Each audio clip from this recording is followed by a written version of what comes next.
বেশিরভাগ ক্লায়েন্টের ডিমান্ড থাকে যে এমন একটা হেয়ারস্টাইল করে দাও যেটা কোনো রকম মেশিন ইউজ করতে হবে না, হেয়ার স্প্রে ইউজ করতে হবে না এবং কোনো রকম ব্যাক কম করবে না।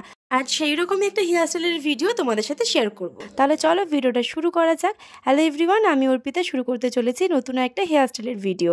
আর যে হেয়ারস্টাইলটা দেখাবো সেটা করার জন্য কিন্তু কোনো রকম হেয়ার স্প্রে ইউজ করতে হবে না এবং কোনো রকম মেশিন ইউজ করতে হবে না।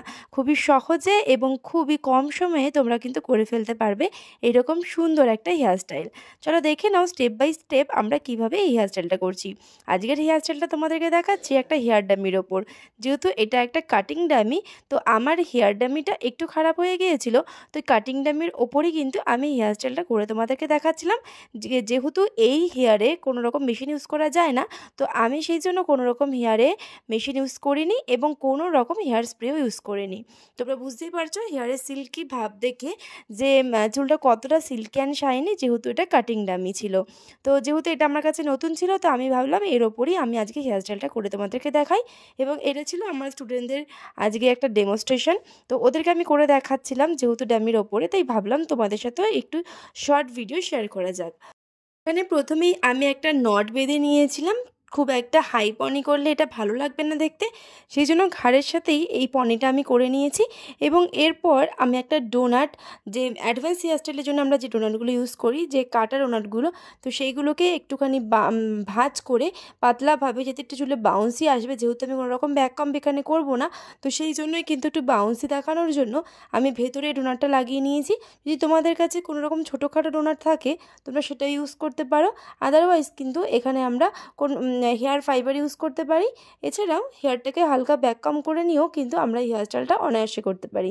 সবসময় তো আমি এইরকম ডোনাট সব ক্লায়েন্টের কাছে পাই না, তখন কিন্তু আমি এই মানে ইনার যে দিকটা রয়েছে সেই ভেতরের দিকটাতে একটু হালকা করে ব্যাক কম করে একটু হালকা স্প্রে দিয়ে আমি কিন্তু এই হেয়ারস্টাইলটা করি এবং সেটা ভীষণই সুন্দর দেখতে হয় এবং ক্লায়েন্টেরও ভীষণ ভীষণ ভালো লাগে। আমি কিন্তু ক্যাপশানে এবং থাম্বনেলে আমি আমার রিয়েল কাজ করা একটা ফটো দেখিয়ে দেবো, যেটা এই রকম সেম হেয়ারস্টাইল করা হয়েছে।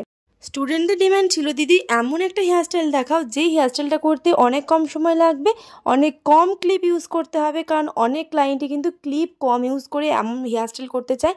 কারণ অনেকেরই ক্লিপ যত বেশি চুলে ইউজ করা হবে তাহলে অনেক বেশি মাথা যন্ত্রণা হয়ে থাকে এবং মাথাটা অনেক বেশি ভারী মনে হয়, এবং তার ওপর যদি আমরা কোনো রকম রিয়েল ফ্লাওয়ার ইউজ করি তো সেক্ষেত্রে অটোমেটিক হেয়ারের ওয়েটটা অনেক বেশি হয়ে যায়, তো সেটা করতে চায় না। তো সেই ওদের ডিমান্ড অনুযায়ী কিন্তু আজকের এই হেয়ারস্টাইলটা করা। দেখো আমি হয়তো ভিডিওটা ফাস্ট করিনি, তো যেইভাবে করছিলাম সেইভাবেই তোমাদেরকে দেখানোর চেষ্টা করেছি। তো সেই অনুযায়ী আজকে ভিডিওটা তোমাদের কেমন লাগলো, আর খুবই সিম্পলভাবে আজকে হেয়ারস্টাইলটা করা হয়েছে। দেখো খুবই কম সময় এবং খুবই ইজি কয়েকটা টেকনিক ইউজ করে কিন্তু আজকে আমরা হেয়ারস্টাইলটা করে ফেললাম। তোমাদের ভিডিওটা কেমন লাগলো জানিও। এই বানটা করার পর আমরা কিন্তু এখানে রিয়েল ফ্লাওয়ার ইউজ করতে পারি, যদি আমরা মনে করি এক সাইড দিয়ে আমরা যে কোনো গোলাপ ইউজ করব বা যে কোনো আর্টিফিশিয়াল ফ্লাওয়ারও ইউজ করব, সেক্ষেত্রেও কিন্তু করতে পারবো। আদারওয়াইজ আমরা যদি মনে করি যে না আমরা কোনো রকম বড় ফ্লাওয়ার ইউজ করব না, গাজরা দিয়ে পুরোটা কভার করব, সেখানেও কিন্তু আমরা গাজরা ইউজ করেও করতে পারি। বাট গাজরা ইউজ করলে এই হেয়ারস্টাইলের যে মানে একটা ন্যাচারাল সৌন্দর্য রয়েছে সেই জিনিসটা হারিয়ে যাবে। যে নর্মাল বান, যদি নর্মাল বান করি, আমরা নর্মাল বান করার পর যে কোনো মানে ফুলের মালা দিলে সেটা বেশি দেখতে ভালো লাগে, কিন্তু এই হেয়ারস্টাইলটার ওপর কিন্তু ফুলের মালার চেয়ে এক সাইড থেকে যদি আমরা যে কোনো রোজ বা জিপসি বা ছোটোখাটো টাইপের ফুল ইউজ করি, এখন তো অনেক রকম রিয়েল ফ্লাওয়ার মার্কেটে অ্যাভেলেবেল, তো সেক্ষেত্রে যদি আমরা সেই টাইপের ফুল ইউজ করি তাহলে দেখতে অনেক বেশি ভালো লাগবে। আর যেহেতু শীতকালে অনেক অনেক রকম ফুল পাওয়া যায়, আর এখন মার্কেটে অনেক নাম না জানা ফুলের সমাহারও আমরা দেখতে পাই, সেই ফুলগুলো যদি ইউজ করে থাকি তাহলে চুলটা অনেক অনেক বেশি ইনহ্যান্স হবে, দেখতে বেশি ভালো লাগবে এবং অনেক বেশি ব্রাইটও লাগবে। তোমরা কিন্তু এই হেয়ারস্টাইলটা পার্টি ওয়্যার ড্রেসের সাথেও ক্যারি করতে পারো, কিন্তু অবশ্যই সেটা শাড়ি হতে হবে। সেরকম শাড়ির সাথে তোমরা এইরকম একটা সুন্দর হেয়ারস্টাইল যদি করে চলে যাও তাহলে কিন্তু অনেক বেশি দেখতে ভালো লাগবে এবং অনেক ব্রাইট লাগবে।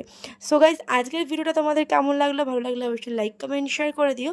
আর যদি চ্যানেলে নতুন ভিউয়ার্স হয় প্লিজ চ্যানেলটাকে সাবস্ক্রাইব করতে কিন্তু একদমই ভুলো না। আর নেক্সট কীরকম হেয়ারস্টাইলের ভিডিও দেখতে চাও বা মেকআপ রিলেটেড কীরকম ভিডিও দেখতে চাও অবশ্যই কিন্তু কমেন্ট বক্সে জানিয়ে দিয়ে যেও। So tata.